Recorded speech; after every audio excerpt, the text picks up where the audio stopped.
Cool. We are live. So welcome everybody to, we're on Facebook. So welcome everybody to this series on creating great relationships in business. I'm James Wightman and I'm here with Becki. And Becki, I'll let you introduce yourself because I know you do more outside of just business. You also, have a wellness-based business. So take it away. I'll let you introduce what you do. Awesome. Well, thank you, first of all, so much for inviting me. I was really honored that you asked me to, or that you wanted to interview me about this stuff. So I'm very honored to be here. So thank you. Yeah. So let's see. I have an online-based business in wellness and nutrition coaching, and I've been doing this for this will be my 18th year. So, and I've been online for a little over 7. I'm just coming up on 8 years. So I do one-on-one nutrition coaching. It's more functional nutrition coaching than just, calories in, calories out. I'm kind of looking at the relationships of, lifestyle stressors, detoxification, digestion, all of those processes that are going on beneath the surface that kind of really matter with health and that go kind of beyond the calories in, calories out relationship. Yeah. Also have 2 small group coaching programs. I have an online website subscription program. I'm trying to think if I'm leaving anything out.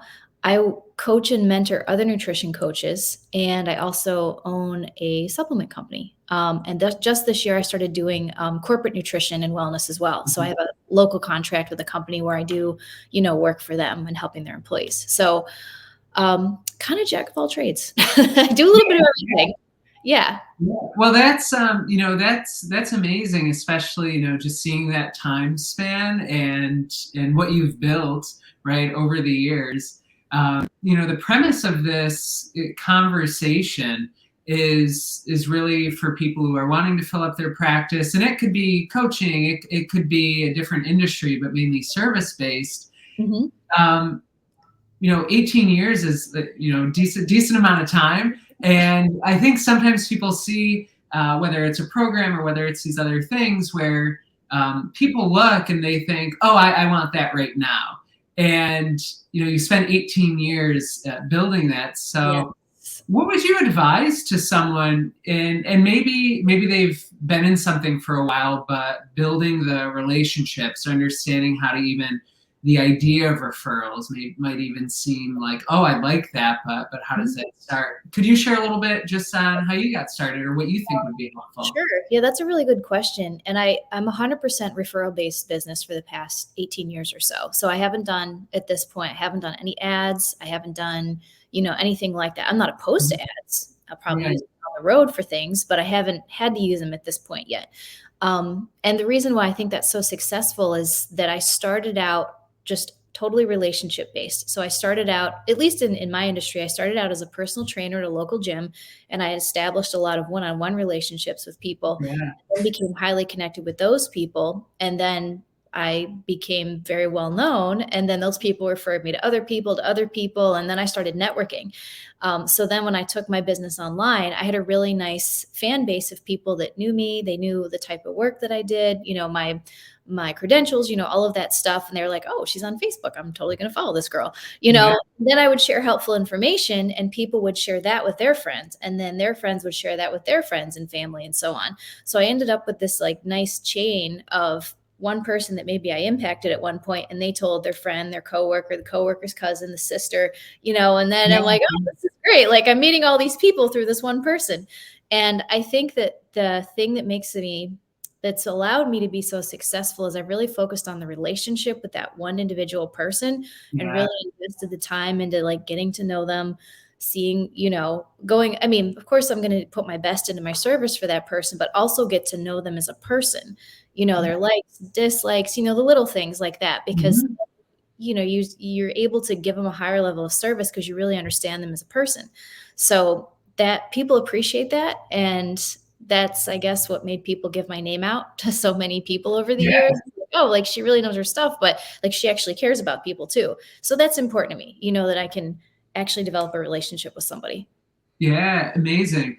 And, I just picture, I think that's a really amazing overview of the overarching theme and the structure of a referral-based business.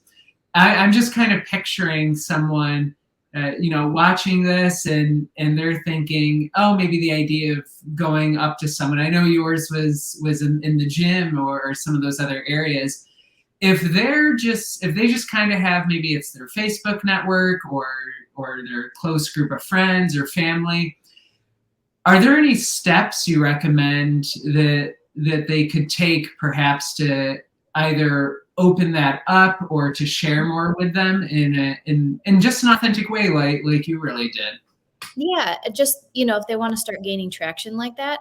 So I would always come from a place of like complete authenticity when you're connecting with someone. You Yeah. don't immediately want to connect with someone and be like, what can I sell them? Because that people, like, you don't even have to say a word, but people can sense that Mhm. energetically and they're like, oh no, I don't really want to talk to this person. Right. So like, you always want to connect with people with the intention of, I just want to form a friendship with this person and get to know Mhm. more about them. And if there's something I can help them with, like, that's great. But if there's not, that's fine too. I just want to focus on the friendship with the person first, because I know that in the online world, it's a really popular practice to send cold, direct messages to people and immediately be like, hey, Yeah. so and so, blah, blah, blah. Do you want to do X, Y, and Z? Jump on a call, join my free Facebook group. And it's like, Yeah. just met you. Like, I don't, maybe, but it's like, I just met you. So you don't want to skip a bunch of steps if you want to try and form a relationship with someone. You want to try and form that relationship first and then see if there's synergy. It's like, oh, maybe Mhm. I have something I can help this person with. So that's the first thing to keep in the front of your mind is like relationship first, always Yeah. relationship first. And the second thing I would recommend is always post things of value to your audience, like things that are going to be helpful to them. Yeah. A 10-step process of how to do something, because that's overwhelming and it might not be the right thing for most people, but even just like general tidbits of helpful information, it really speaks to people and they're like, this person understands my problem. I'm totally Yeah. going to follow them more. And then I find out, there's someone that follows me that referred me to their sister who had been watching me for a year. And she'll jump into my DMs and go, oh, my sister recommended you a year ago and I've been watching you and like, now's the time to work together. And I'm like, great. And I'd never seen this person before in my life. But it's because, so there was no relationship there, but Mhm. she felt like she had one with me because she would read my things and feel like, oh, like this person really gets me. And I really stay away from, I saw this really described really well yesterday, humiliation marketing. Are you familiar with humiliation No, marketing? no. So I saw a business coach post about this yesterday, and she was saying how humiliation marketing like just does not work. So humiliation marketing, and she was talking in like the business coaching realm, is where someone will post like, well, the reason why you're not getting results is because you're not working with me, and because Mm. you're not doing these things perfectly, and because you're not this, and because blah blah blah. And I was like, oh, that's like really abrasive. I would never Yeah. Yeah. that would like try to humiliate people to force them to work with you. So as much as you can keep like comparison and, talking down other coaches and things like that, or whatever service providers out of your posts, Yeah. the more, I guess, I don't know what the word is I'm looking for, but just the more relatable you're going to be, like you're not bringing drama, like Right. you're just there to help people. You're not really there because you're mad about something. You know Mhm. what I mean? So yeah, I've seen a lot of humiliation marketing in, the business coaching realm. I've actually seen it in the health and fitness realm where it's like, oh, well, the reason why you're in this situation is, well, number one, because you didn't want it enough. And it's like, okay, well, that's not helpful. Or they're like, oh, well, it's because, you worked with this coach and they did all the wrong things to you. And now you have to come to me so I can fix you. And it's like, Mm. scaring people, Yeah. So Yeah. I would just advise against that because it comes off as like, it's kind of like a detriment. It's like Mhm. it's like bug repellent. It repels people from you. Right. Just focus on the positivity and the things that are helpful to people. Yeah. And I'm just taking notes Oh, as you're sharing. So, because I really appreciate this, just the way that you're really, breaking this down is you have the premise of really creating relationships. And it sounds like the way to create relationships is to focus on the positivity, to focus on providing value. And so if you were to, I guess, give next steps for someone, they may see a friend or a family member or just someone online that they could provide value to. Mhm.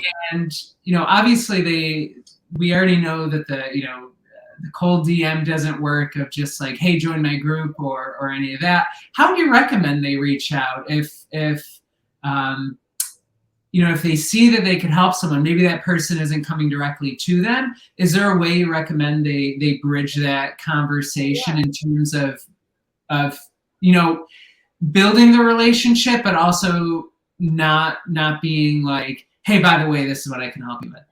Right. Hey, by the way, I totally have a Yes. service for that.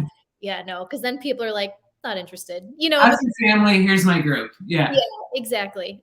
So it depends. Like if it's in real life, which might not apply to a lot of people watching, but I'll just talk about that anyway. If Sure.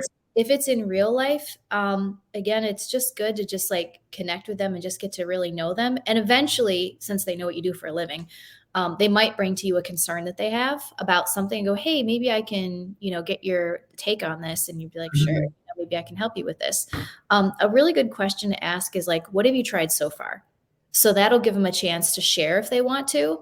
Yeah. Um, and then, they'll tell you whatever it is, whether it's in business or fitness or whatever, that's a good place just to get them talking. And then you can kind of point out, like, well, that didn't really work because X, Y, and Z. And then they're like, oh, like she understands, she's an authority in this field. Then you can kind of keep talking. And then if they're interested, then they'll say, well, do you think we can set up a time or, whatever. Yeah. So that's a good way to do it instead of like, especially if you're like an MLM coach, which I'm not against, by the way, but they just have a bad reputation. It's like, Yeah.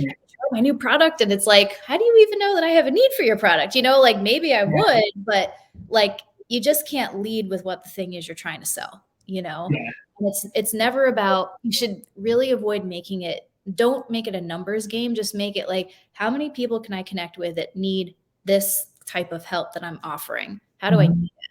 and then on the social media side of things, it's a good way to just connect with people by genuinely interacting on their statuses and things like that. Yeah. Like, don't be the person that just drives by and drops like 3 emojis or like love this. If when I see one more love this, I'm just like, oh my gosh, like, do you really love it? Or are you just like trying to drive up engagement? Like Yeah. just like genuine engagement. And I don't know. There's some people that I work with. Like, if I see a meme that reminds me of them, I put it on their wall because I think it's hilarious and it's something that I know about them, and it's just like, Yeah. it's just genuine, like, it's like, I know this person so well that they'll find this funny, and things like that. Yeah. So, just little things. You can send them articles or whatever, but just all the things that you would do with a friend, you want to do with your prospects as well because you want to just try and, create that connection and that friendship. Yeah. It really seems like genuine care of by getting to know someone, you're not necessarily like hounding them. It's almost like when you see something, it's just a thoughtfulness of them being top of mind, of here's an article or here's a meme, and it seems like that really builds the connection and the trust over time, that either they may need help in something, or they're just meeting people and they're thinking of you because you're thinking of them in a really sincere way. It's got to be sincere though, because I've had people try that on me as a technique and I can see Yeah. out right away. Like I had someone drop an article in my inbox one time and she was trying to sell me social media services and we hadn't spoken in 3 weeks or something. And she dropped an article and it was like, this made me think of you. And I was like, but did it though? Like, so you have to be careful that you're really coming from a place of genuine connection and not like, okay, this is what I have to do to make this person buy something from me. It has to be genuine care and connection is really Yeah. the important part. And one of the best ways to get into that mind, like frame of mind before you do that, is think of like a relationship that makes you really happy or Mhm. a moment or a memory. Then you're thinking that way. And then you can connect with those people that you feel similarly about. And then, but I don't really do that as a like a prospecting technique because most of my people come to me. Yeah. They just kind of show up in my inbox. But if I were to use it as a prospecting technique, that's what I would do, just to, Yeah. create the friendship and the relationship and things like that. Yeah. And when you were first starting, what types of challenges did you find for yourself in this balance of reaching out, building these connections. I feel like I could be totally incorrect. I feel like in health or some of the wellness areas, sometimes maybe it's a little more uh, clear that when someone feels like they have a challenge and they're seeking support. I could be incorrect on that. But when someone's perhaps growing a business, or maybe there's another service that maybe they're pondering, but it doesn't feel like it's as much of an immediate need. What did what did you find for yourself as perhaps challenges in, and it might not even be external. It might just be like the frame of mind of talking to someone with the intention of building a relationship, while at the same time, in the back of your mind being like, well, I'm also building my business. How did you find that like balance of sincerity, or just how did you begin to frame that for yourself? That's a good question. So like, I think okay, so I have been the target, like most of us have, of Yeah, like really bad prospecting, where it's like you can totally tell that you're just a target and a number to that person. And that's all you are, dollar signs. And then once they've essentially, conquered you or gotten the sale, then it's like, and it's, then it's like, where'd they go? And things like yeah, that. So I've had experiences like that before that I just really didn't like, that left me feeling kind of yucky. And I really kept that in the back of my mind when I was talking to people. It's like, this is just genuine connection. I know enough about the person to know that like maybe I have something available that I could help them with. And if they yeah, choose to reach out to me, then great, I have the tools to help you.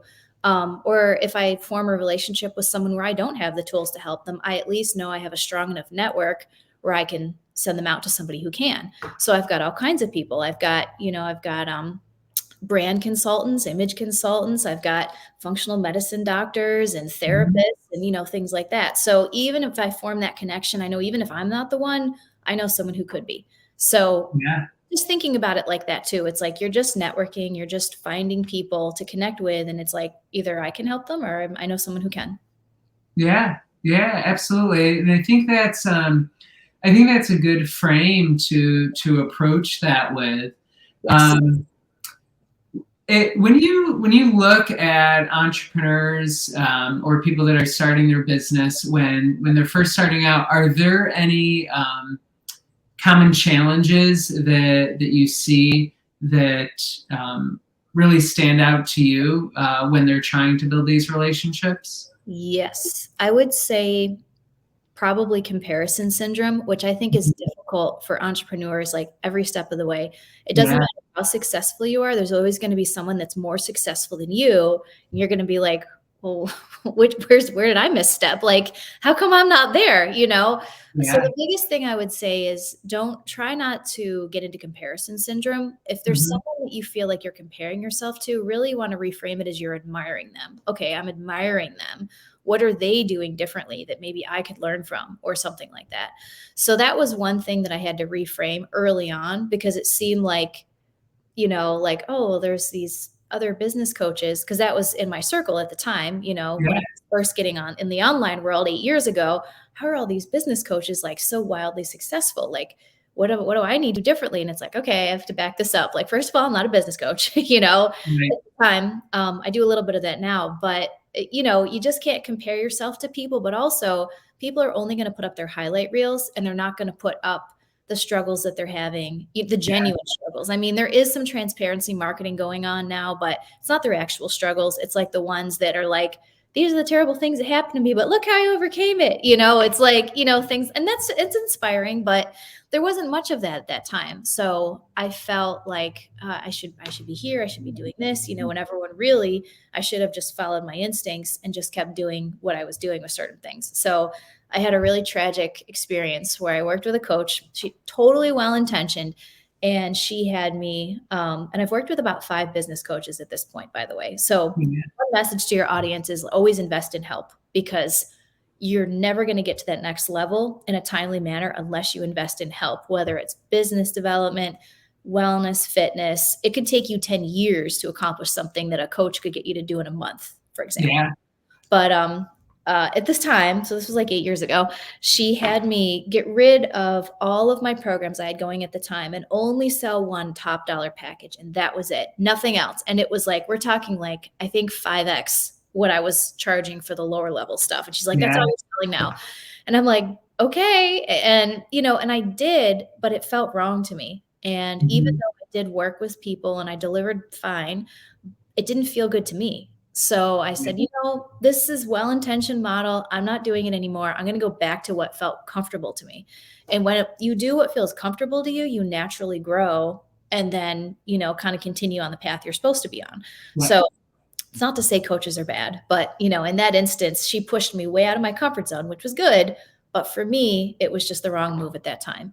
Yeah. So just, try not to compare, but also pay attention to your instincts and your gut feelings. When something doesn't feel right, it might not be. So there's that. Yeah, yeah, absolutely. And that's, I think that's amazing that you had the internal knowing to really trust yourself in that process to know what was correct for you. Um, Right. yeah, because I think, I see a lot of people who maybe invest in coaches, right? And they're hoping to get a goal, so they just follow exactly what the coach says and sort of sideline their own knowing and intuition in hopes that that strategy will work. Mhm. What do you feel? Not necessarily what made it possible, but what would you recommend to someone who is perhaps hopping from different strategies or different coaches of how to connect with themselves to see what's right for them? Oh, that's a really good question. So the first thing I would say is ask yourself if you've really genuinely given yourself a long, consistent effort at whatever that one strategy is, because Mhm. it's despite what you might see online, whether it's pounds lost or, money made, it's not going to happen in 3 months. It's just not. I mean, there are some people that might be outliers where they do have that experience, but that's not going to be everybody. So don't let that deter you, because I feel like a lot of people give up early because they see a post of somebody accomplishing something that's like really extraordinary and they compare themselves and they're like, well, obviously my strategy isn't working.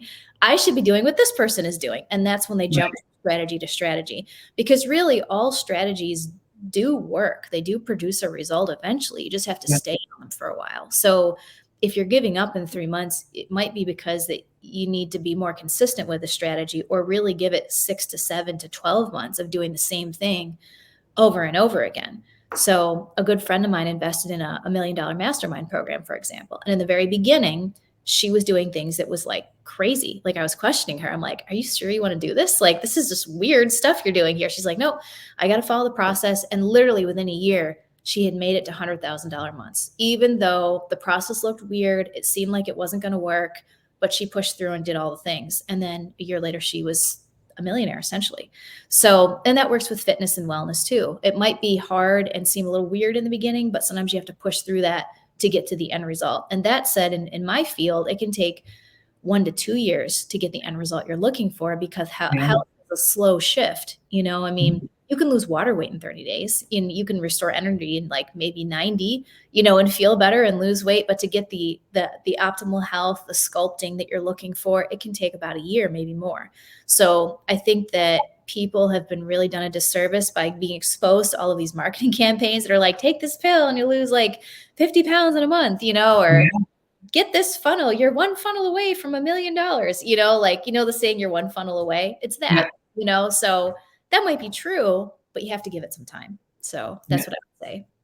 Yeah, I think that's excellent, right? Because especially with this concept of building relationships, providing value, I think a lot of times entrepreneurs, like you said, have this sort of idea of, oh, I want to make the money right now, or I want to achieve this goal right now, and what's most useful is really them giving themselves that time to it sounds like create a clear result.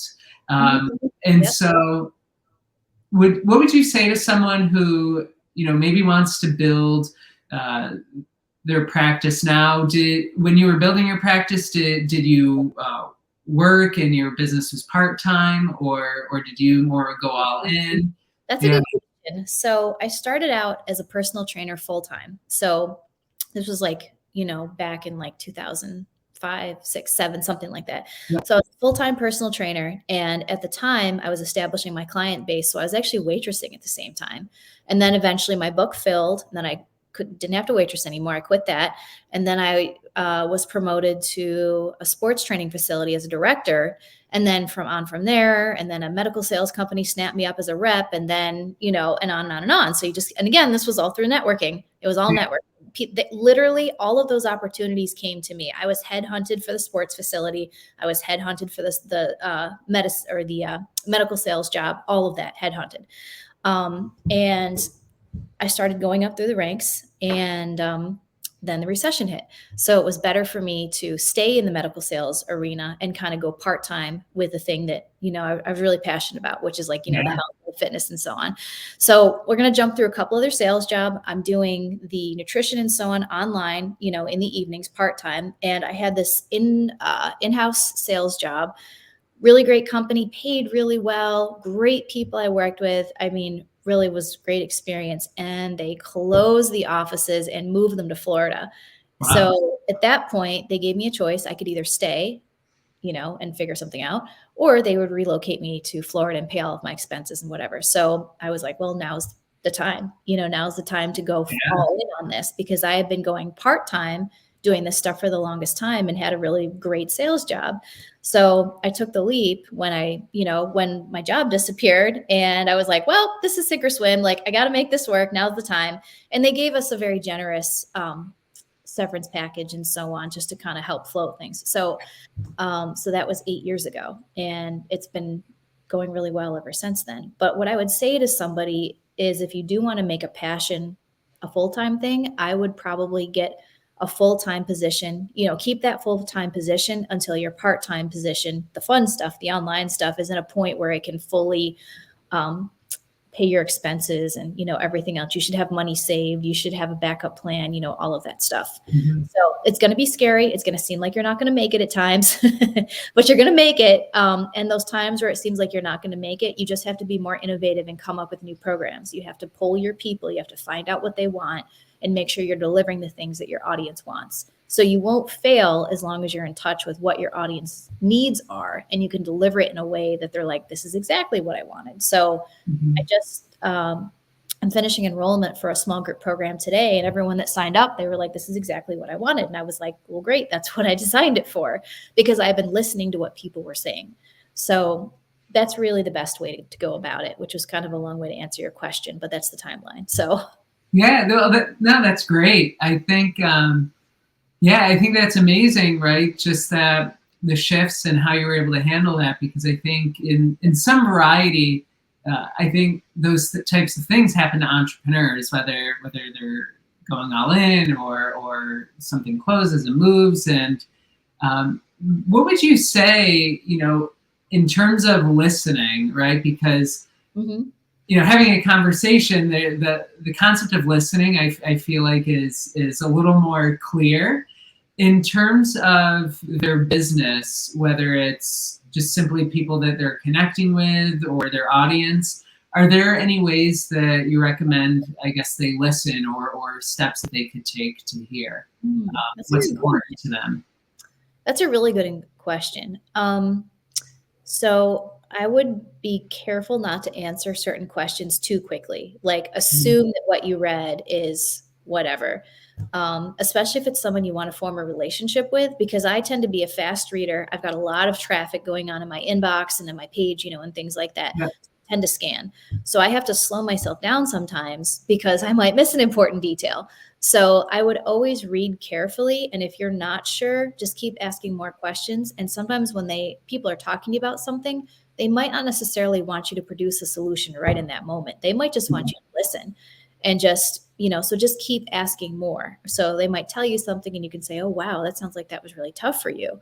And they'll keep sharing more about what's important to them, what happened, what they want to accomplish, all of those things. So just slow yourself down so you can give them a chance to talk, would be my suggestion. Yeah. So really, really slow the self down, give them a chance to talk and really share. Don't take immediately what they're saying necessarily as face value, Right. or be willing to listen more to see what might be behind that. Right. So Yeah. like, I'll just give an example. So in my industry, if someone messages me and says they haven't been able to lose 20 pounds for the longest time, what you don't want to do is reply and go, well, you just need to track your calories better. It's like, well, how do you know that's the problem? So it's never a good idea to assume. That's a good Mhm. time to say, oh, how long have you been trying? What have you tried so far? What has worked? What hasn't worked? Well, where do you want to go now? What's your goal? What makes you want to lose it right now? And then you'll start to put the pieces together. And then you can find out that maybe this person, they lost a loved one, and they just didn't have the motivation to do anything for themselves to lose the 20 pounds. They didn't have a system. They were grieving, things like that. So there's a lot of things that you might not know about the person that you need to wait and ask questions carefully so that you really understand them. And there's been instances where people have told me terrible things that have happened to them, where if I didn't take the time to ask it, I would have been horribly embarrassed, because some of these people have gone through really terrible things. And if you're quick to be like, well, you just need to eat less and move more, they're going to be so offended, because a lot of these people have gone through terrible things.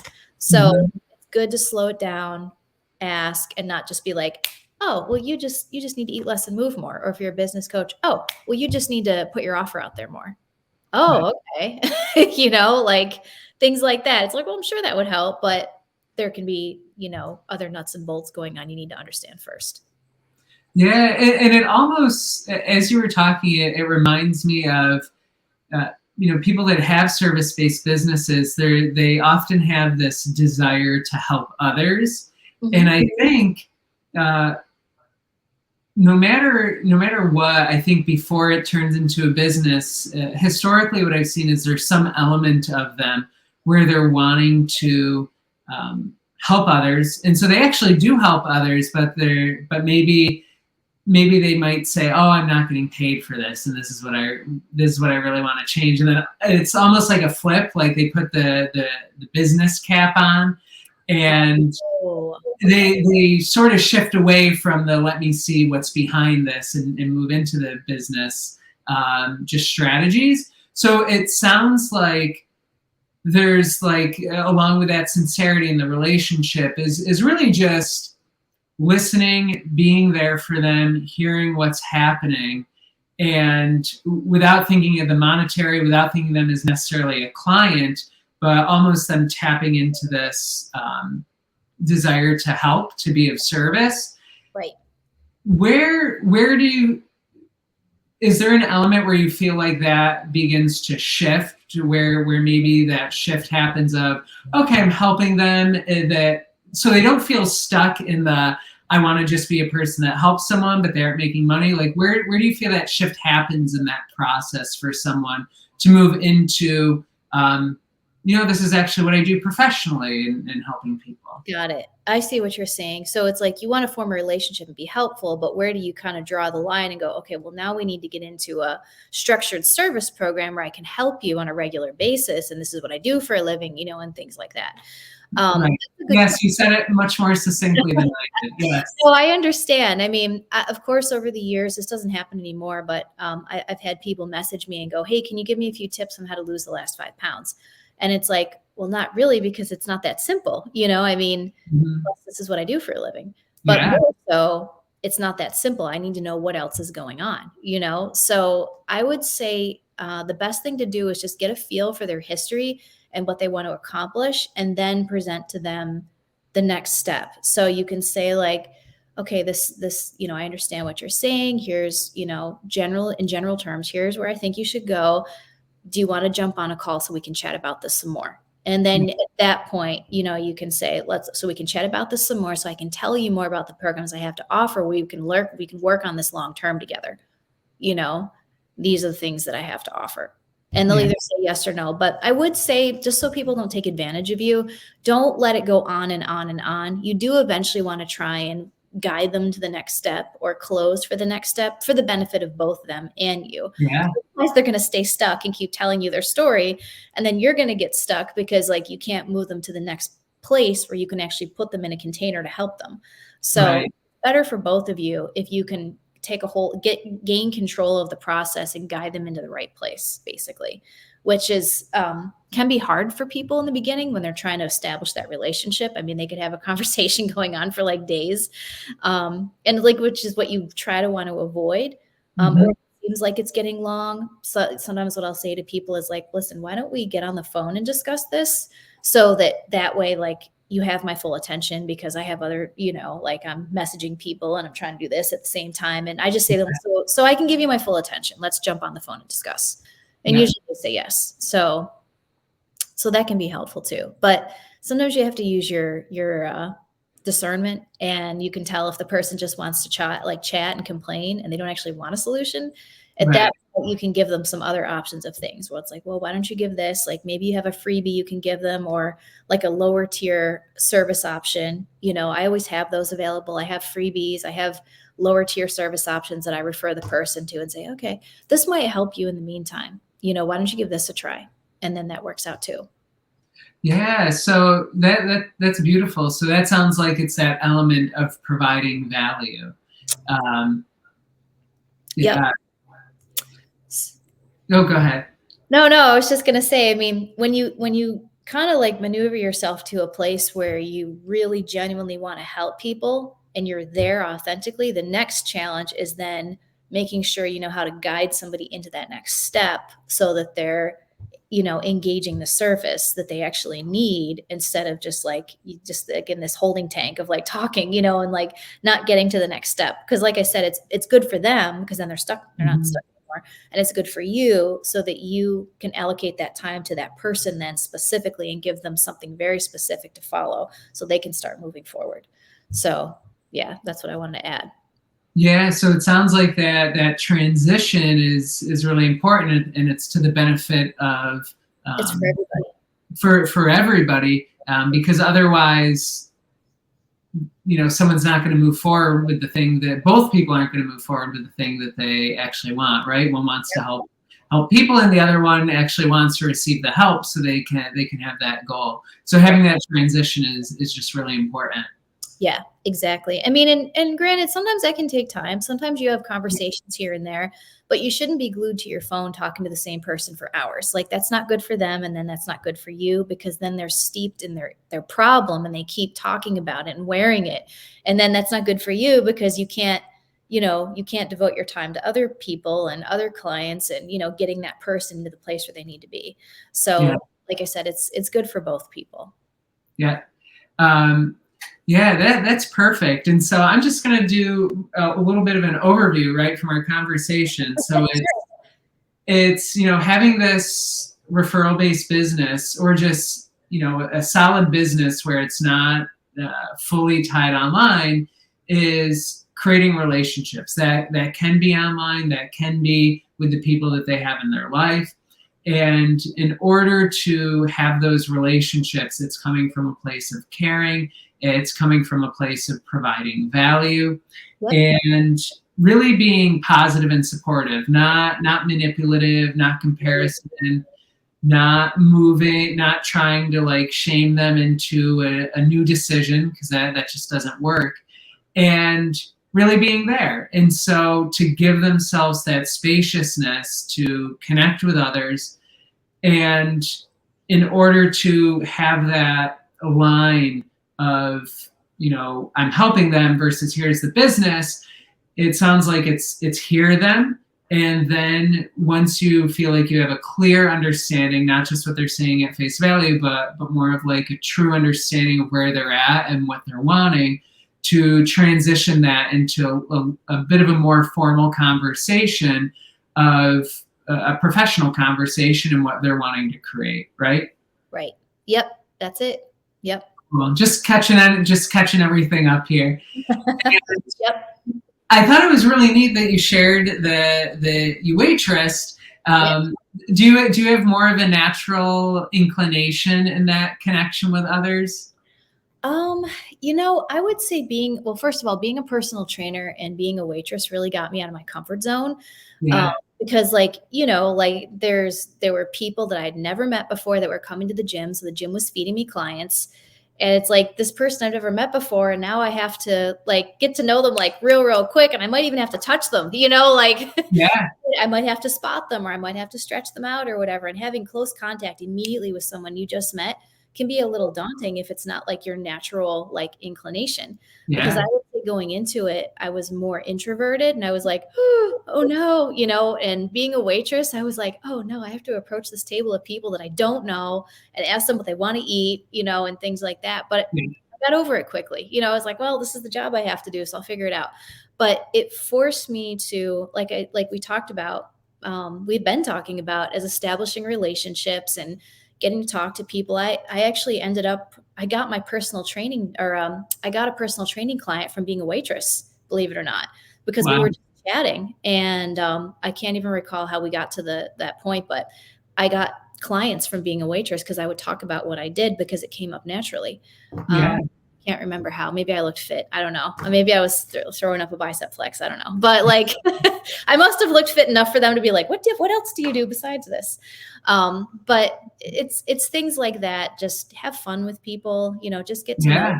I would say most of my best opportunities have been from just being in a network is really it. And I wish I could say that being in a formal network like Toastmasters or whatever was really it. But I find that the formal networks don't always, I mean, they can, but for me, they never gave me the results I was looking for because it was like very forced.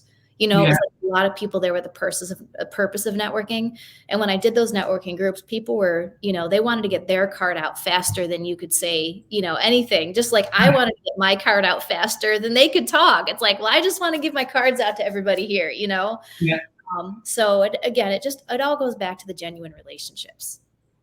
Yeah, and I think that's a really cool highlight of creating clients even while you were doing the waitressing, because I think sometimes entrepreneurs, when maybe they're balancing a couple things or have a couple different jobs, sometimes there can be, and it might be that comparison element of, well, I'm not full time with this, so maybe I'm not legitimate, or I'm not good enough yet. And so I think that's just really neat to see that. Number one, talk about what you do, no matter what setting that you're in, because it's the thing that's most important, I guess, to you at the time, or the profession that you're moving into more. And people will still hire you even if it's not something that maybe you're doing full time right now. Right. Yeah, absolutely. Just treat people really well. Take a genuine interest in them. I think one quote that's really stuck with me is by Bob Proctor. And he said, you could, unfortunately, the late Bob Proctor, but when he Yeah, was alive, he gave a talk one time and he said, you could drop me anywhere in the world with nothing and I would quickly make money. And the reason why is because I know how to provide a service. And that just stuck with me. Like you could drop him in the middle of like Africa and he was like, I would know how to make a lot of money because I know how to provide a service. And that's really what it boils down to is you know how to provide a service and you know how to do it well. So that was like probably the most influential piece of advice I heard. Like, oh wow, yeah. you know? That's actually one of my favorite quotes as well. I think I got into stuff around like 2008, and I think I heard that. Yep. Um, It's very it's very thought provoking. And if you think it's profound to some people, it was to me anyway. yeah. It's profound. You could drop me anywhere and I know how to provide a service. Yeah, I think it was actually you that introduced me to, was it on Hulu? Was it Undercover Millionaire or something like that? It was Undercover Millionaire. Oh, very inspirational show to watch. Yeah. Yeah, so, who's ever watching, I think give it a shot, because it's neat to just see, they literally are dropped into this particular area. People don't know who they are, and Yep. their goal is to make $1 million business within that period, within a set period of time. I think it's 90 days. Yep. Oh, it's phenomenal. You see this millionaire, dropped into a small town, actually Erie, Pennsylvania, not far from here. I'm in Mechanicsburg. Yeah. And he has a beat up pickup truck. And I don't know how much does he get dropped with, like $100 or something? I don't remember. I think it's $100, his cell phone, and like this beat up truck. Yes. And the clothes on his back. And he Yeah. sleeps in a truck for a couple nights and, he starts salvaging for tires and all this stuff. And Yeah. by the end, he's got this, $1 million barbecue business and a Yeah. team of people that will do anything for him, which is Yeah. amazing. He knows how to make relationships. Yeah, absolutely. I really, I really love this. I really love just the way that you approach your business. I love the way that you approach just connection with others, and that you do it in a really sincere and genuine way. This, I feel like you really did a nice overview of what it takes for someone to begin their business, to give it time, and just these fundamentals, I think, can really change things greatly, especially in terms of just building relationships. Oh, yeah, absolutely. And I would just tell people, don't chase the next shiny object, or be careful of seeing, like, I know we see a lot of entrepreneurs that will talk about the things they have, for example, like maybe it's a car or a vacation Right. or whatever. And it's like, we don't even know if that's true or not, So don't get caught up in the shiny object syndrome. What you see online might not actually be what's true. Sometimes it is, but sometimes it's not. So unfollow, or just grain of salt when you read that stuff, and realize it might not actually be reality. It might just be really great marketing by them. Yeah. And just so people know, where can they find you, your work, and yeah, let's start with that. Oh, okay. So, well, you can find me here on Facebook. I'm most active here. You can also find me on Instagram. I'm under Viversano Supplements. So that's my supplement company. So my tagline is Live Healthy with Becki, and Viversano means live healthy in Italian, my Italian heritage. So that's kind of like how I put the two together. So Viversano is Vivre, and Sano is Sano. So you can find Viversano on Instagram. And my website is www.livehealthywithbecki with an I, just like my name in the, the title or whatever it is over there, Yeah. .com. So that's the best way to get in touch with me for whatever. I've got a men's supplement line that's going to be releasing probably in about a month or so. Right now I have a general line that mostly women have been buying, so I created a men's line. I've got 2 coaching programs right now. I've got one-on-one. I've got business mentorship in the nutrition realms, and corporate wellness. And if any of those things you have a question about or you're interested in, feel free to reach out to me and we can chat. Cool. I think that's perfect. And yeah, any last words for yeah, just for the people that are using this? Oh, well, I would say just try to keep a positive outlook on things and don't give up. There's going to be things that you're going to try that aren't going to work. Then there's things that you're going to try that are going to work, and then they're going to suddenly stop working. And that doesn't mean that your business is not going to work. It just means you need to evolve it to the next level. So sometimes there's just systems that you use that can work great for a long time, and then they'll stop after a while. And that's not a bad thing. I wouldn't fight it. I would just go, well, what else do I need to do now? And then just keep, evolving your systems and don't give up. And when I say stay positive, I don't mean, I know a lot of people have been talking about like toxic positivity, where it's like you kind of gloss over things that you're actually feeling. It just means like, that's different. It just means like, keep an upbeat attitude about things. Like, just keep reminding yourself, like, you have a great service that people need. You're the best person to provide it. And it's better for everybody if you get out there and make people aware of it. And it's not to be shy and worry about what people think. It's better to execute imperfectly than not at all, because then at least you put it out there. Then you can just learn from it too. So try not, if you're shy, don't worry about it. Like, people are not going to judge you as harshly as you think they will. Just put it out there and then let the people come to you. And some of them are not going to be good. I mean, I've done some not so good videos and things like that I was like, oh, I wish I could take that back. And they're on YouTube, but whatever. But you just learn from it. Just keep going. Yeah, awesome. Well, thank you so much. I really appreciate you sharing. And yeah, give Becki a follow and check out her work, because it's amazing. You've helped me with nutrition. You've helped family members, and so yeah, you're amazing at what you do. Thank you so much. Well, thank you. Well, I appreciate you, James. It's always a pleasure talking to you, and it's definitely a pleasure working with you. So thanks for having me on.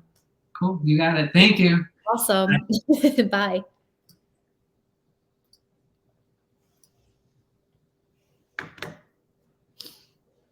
I'm clicking end broadcast, but it's not ending. So I guess we're here. Let's see. That's funny. I guess we weren't done. Yeah, I guess not. This is actually pretty hilarious. Let me try this. Like,